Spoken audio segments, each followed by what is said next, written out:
राम राम भाई, सारे भाई है ना। गर्मियाँ काफ़ी बढ़ गई हैं। गर्मियों में बच्चों को आइसक्रीम खाने का काफ़ी मन करता है।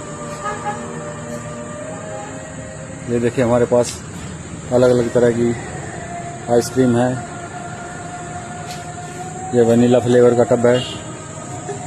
ये बटर स्कॉच है। ये वनीला का छोटा है। ये बटर स्कॉच है स्मॉल पीस। ये बटर स्कॉच का कोन, वनीला कोन, शाही मिक्स और तिल्ला।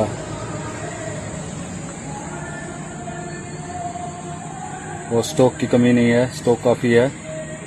किसी भाई को ब्याह शादी या पार्टी के लिए तिल्ला कुल्फी या गैलन की ज़रूरत पड़े तो हमारी दुकान पे आकर संपर्क करें।